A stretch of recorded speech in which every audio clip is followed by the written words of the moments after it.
But there is good news on the horizon. Today, both the FDA and a CDC advisory panel signing off on booster shots for all adults over the age of 18.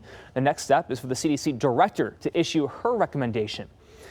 Joining us now, our chief health editor, Dr. Partha Nandi. Dr. Nandi, thank you so much for joining us. Let's begin with this surge and this mask advisory. What's your opinion on it, and can it slow infection rates? So, Brian, I 100% support the mask advisory. Michigan's case numbers, as you know, have skyrocketed, and we recently had the highest 7-day case rate for the year. In fact, we're leading the country. We don't want to be leading in this at 589.3 cases per 100,000 people. So, yes, I strongly suggest that people mask up when indoors, regardless of whether they're vaccinated or not. Plus, flu season's here. We know about that. We're also heading into cold weather where people are spending more time indoors, and we've got the holidays, family gatherings right around the corner. And whether you like it or not, masks work. There was a study published even yesterday that found that COVID-19 infection rates dropped by 53% when people wore masks. Another study involving 200 countries found 46% fewer negative COVID-19 outcomes when masks were mandated. So in my opinion, listen, there's a very effective tool, and that's masking against the coronavirus. Doc, we mentioned that FDA and the CDC advisory panel giving that green light for expanding booster shots. But back in September, if you can remember, the FDA said there wasn't enough data to support this. So what's changed their minds? 100% right about what happened, back in September. So first of all, there's growing data that shows that our COVID-19 vaccines are waning, are decreasing in effectiveness over time. Researchers analyzed our 3 vaccines between February and October, and here's what they found. Pfizer's vaccine, Brian, effectiveness dropped from 86% to 43%.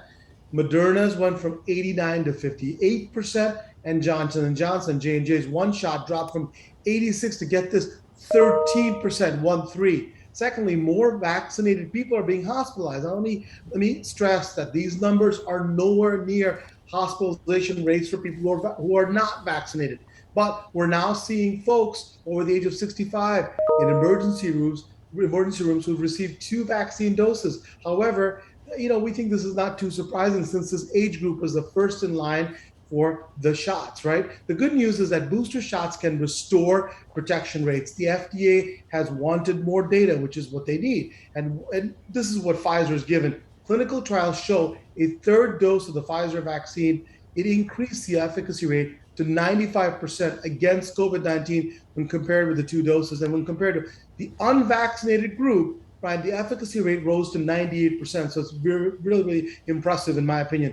In addition to that, data from Israel found that people aged 60 and up that were given a booster shot were less likely to get severely ill. So I strongly recommend that everyone do their part. Please get vaccinated if you haven't. Wear masks, follow pandemic precautions. And we're getting more and more data to be able to fight this. And I think that if we listen to the data, we're going to get ahead. And I think we can beat this virus. All right, Dr. Nandi, we'll let you answer those email alerts that we heard come in. Grateful, as always, for your expertise. Thank you.